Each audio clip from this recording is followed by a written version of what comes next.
Hello friends, Assalamu alaikum. I'm Shraddha and welcome to our share about how to use email trading conversion view in Gmail Bangalore. আজকে তোমার সাথে share করবো কিভাবে আমরা আমাদের জিমেলের মধ্যে ইমেল ট্রেডিং ব্যবহার করতে পারি। তো কাজটা করার জন্য আমরা কি করবো, সেটা করার জন্য এটা আমরা মিনিমাইজ করি। বাস মিনিমাইজ করার পরে এখন আমরা কাজটা করার জন্য সেই ক্ষেত্রে কি করবো, আমরা আমাদের জিমেল অ্যাকাউন্ট সাইন ইন করা থাকলে জিমেল বা গুগল অ্যাপস আসার পর আমি জিমেল ক্লিক করবো।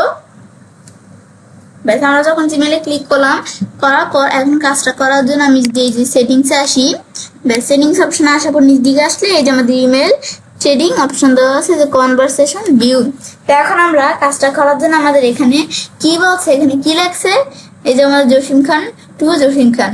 দেখো আমাদের এই দুইটা কিন্তু সেম নেমই, সেম বিষয়ে কিন্তু আমাদের দেখো এটা কিন্তু জসিম খান ডিজিটাল, এটা আমাদের এখানে জসিম খান ডিজিটাল 2 আসছে কেন? এটা এখন আমাদের কিন্তু এটা নাম না, এটা আসছে কেন?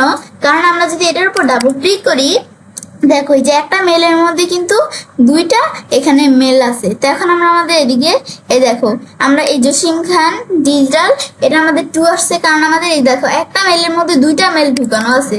এই দেখো একটার মধ্যে দুইটা, আর আমি যদি এই যে এটা আমি ডাবল ক্লিক করে দেখো এই মেল, আর এটার মধ্যে কিন্তু আমাদের দেখো দুইটা মেল আছে এখানে।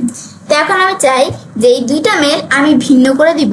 তো এখন আমি তোমাদের সেটা টিকমার্ক দেওয়া আছে, আমি ইমেল ট্রেডিং এখান থেকে আমি টিকমার্কটা উঠিয়ে দিয়ে এখন আমি যদি রিলোডে ক্লিক করি বা সিলোড দেওয়ার পর এখন কিন্তু এই দেখো আমাদের ফরওয়ার্ড, এই যে অ্যাবাউট, এই যে ওয়েব ডেভেলপমেন্ট। তো এখন আমাদের এখান থেকে আমরা এখন যদি এই যে আমি এখানে ডাবল ক্লিক করি, দেখো এই আমাদের ইমেলটা কিন্তু আলাদা। আবার আমি যদি এখন যে এটা ফরওয়ার্ড হিসেবে চলে আসছে, আবার এখানে যদি আমরা আসি, ব্যাস এখানে আসলে এটা কিন্তু আবার আলাদা। এখন কিন্তু দুইটা আলাদা ভাবে চলে আসছে, এখন কিন্তু আমাদের কোনো এখানে টু কিছু নেই এখানে।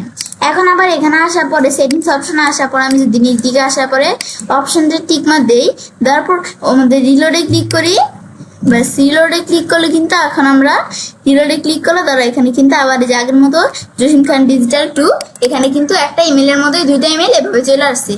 ব্যাস এটা কিন্তু আমি দেখলাম, কিন্তু আমি টিকমার্ক উঠিয়ে দিলে ফরওয়ার্ড মতো আমাদের চলে আসে। তাছাড়াও আমি যদি যেটা আমাদের টিকমার্ক উঠিয়ে দেওয়ার সময় এখানে কিন্তু আমরা আমাদের এদের একটা লেখা আসে, এই লেখাটা কি লেখছে আমি একটু পড়ি, তাহলে আমরা আরো ভালো করে বুঝতে পারবো। এটা তোমরা পড়লেই বুঝতে পারবে। এখানে লেখছে turn off conversation view Gmail needs to reload conversation with groups emails of the same topic together। মানে আমাদের এখান থেকে আমরা কি কাজ করবে, আমরা আমাদের যখন এটা আমাদের এইটা আমাদের এটা আর কি টার্ন অফ আর কি আমাদের করে দিব, টিকমার্কটা উঠিয়ে দিবে। উঠানোর পর আবার বলছে কি জিমেল নিডস টু রিলোড, আমাদের জিমেলটা রিলোড দিব। রিলোড দিলে আমাদের এখানে কি কাজ করবে, কনভারসেশনের যে বিষয়টা এই যে আমাদের সেম টপিক একই টপিকের বিষয়টা এটা কি হয়ে যাবে, আলাদা হয়ে যাবে। তো এখন আমি যদি রিলোডে ক্লিক করে এই কাজটাই কিন্তু করবে। তো এটা হচ্ছে আমাদের এই বিষয়টা কাজ করে। এখন আবার টার্ন আমাদের অন করে দিলে এই উল্টাটা ঘটবে, তো আবার আগের মতো হয়ে যাবে। এটা হচ্ছে আমাদের মূলত বিষয়টা কাজ করে কনভারসেশন ভিউর মধ্যে। তো এটা আমরা দেখলাম কি কাজ করে দেখাবো। তো এবার আমি চাইলে কাজটা করতে পারি।